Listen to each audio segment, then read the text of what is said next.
The world of Pokémon is widely accepted as a great place for kids. Once a kid reaches about 10, they have the opportunity to leave their home and travel the world, meeting all kinds of fantastic creatures to help them on their way. That's at 10. I'm over double that and I can barely function as an independent individual. So with all this in mind, it's gotta be accepted that all Pokémon are good for kids. That there aren't any ones that could do tremendous harm, right? Well, as you may already know, no. That's completely wrong. It's almost terrifying how many Pokémon exist simply to torment and kill children. So, you go to a carnival or a similar family event. To make the day memorable, you want to get your kids something. And while you're thinking of something, your child sees another kid with a balloon and loves it. You want to get your kid one, but you can't find the vendor. You look off to the side and see a balloon floating with no owner. Seems to be a loose one, belonging to no one. You could give that to your kid and save $1 by not buying one. You grab it and give it to your kid, who proceeds to float away and you never see him again. Bam!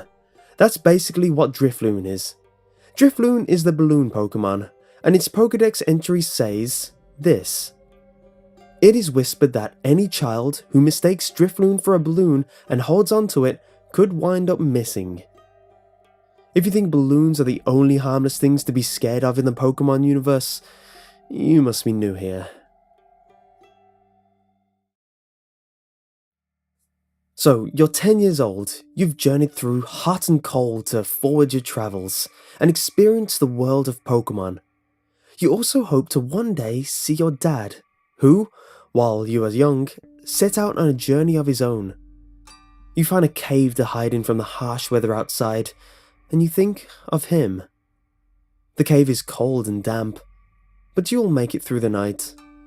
Suddenly, you hear a soft sobbing from deep within. So, you explore deeper in to find the source. While going deeper, you have a sudden rush of memories of your father. How he sounded and acted in the brief period of your life.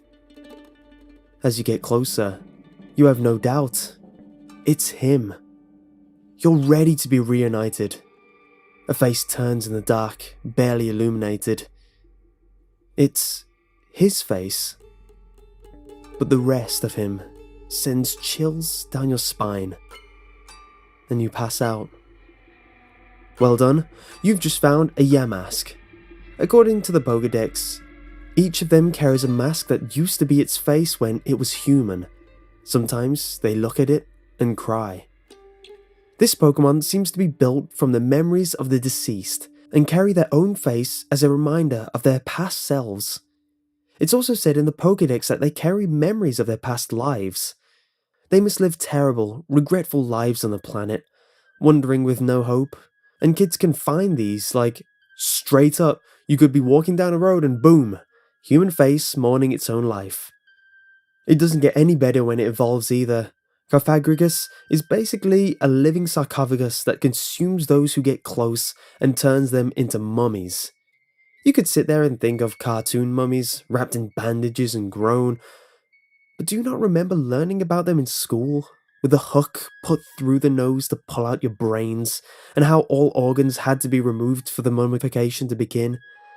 No thanks, my kids are staying at home.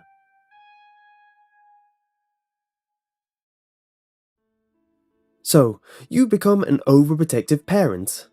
My child isn't going into that dangerous world to be eaten, killed, or maimed by those ravenous monsters, you think to yourself. My child is staying at home, getting an education and getting a real job.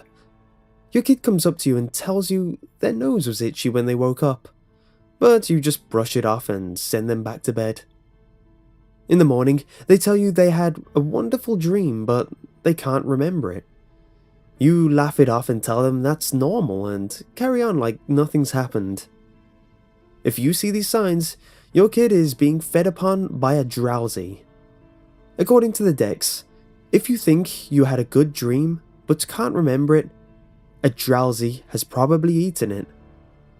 Now, forgetting dreams is normal, but there's also an entry that states, if your nose becomes itchy while you're sleeping, it's a sure sign that one of these Pokemon is standing above your pillow and trying to eat your dreams through your nose. In fact, most of the entries for this creature, when written out, sound innocent, but when you really read into things, sound creepy as hell. It can tell what people are dreaming by sniffing with its big nose. It loves fun dreams. What the hell? It remembers every dream it eats. It rarely eats the dreams of adults because children's are much tastier. Why?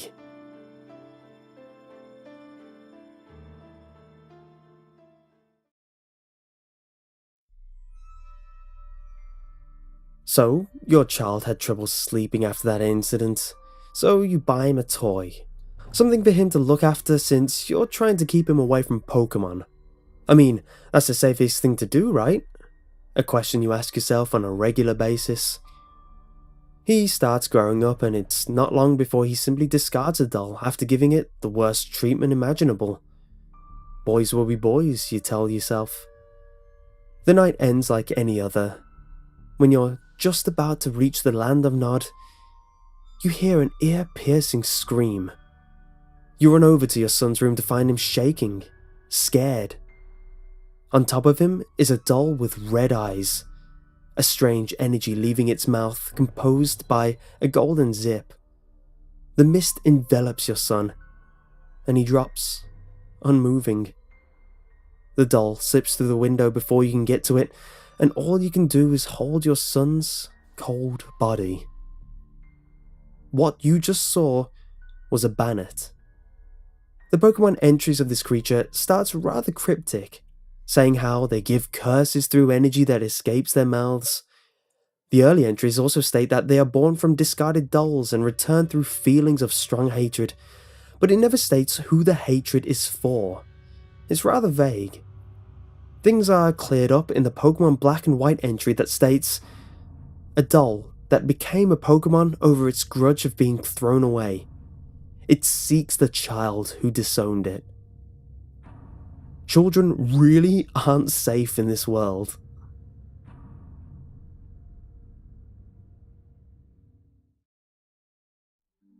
You're walking through the woods, your son heavy on your mind. It's been years since you've seen him. He used to call a lot, but he hasn't in a while. It's fine though, he's probably busy. There are more than enough challenges and gyms to keep him busy, you tell yourself, hoping it's just that.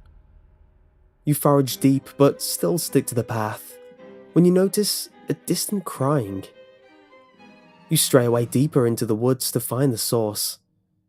When the tone is clearer, a rush of nostalgia runs over you. That's your son's cry. You'll recognize that anywhere. You move faster to the source. When you get there, dread runs through you. You drop to your knees and join in on the sobbing. And you both do that in each other's company. So, what did you see? If you said a phantom, you'll be right. And if this sounds familiar, it should.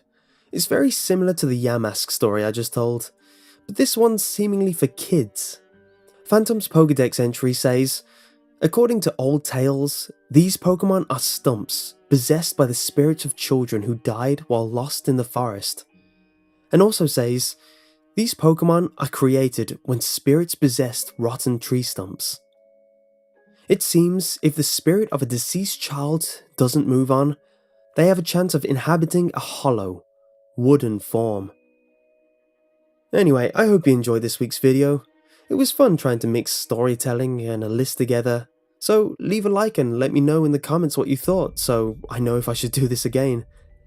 If you want to see another list, click here for my video on 8 photos with horrifying stories.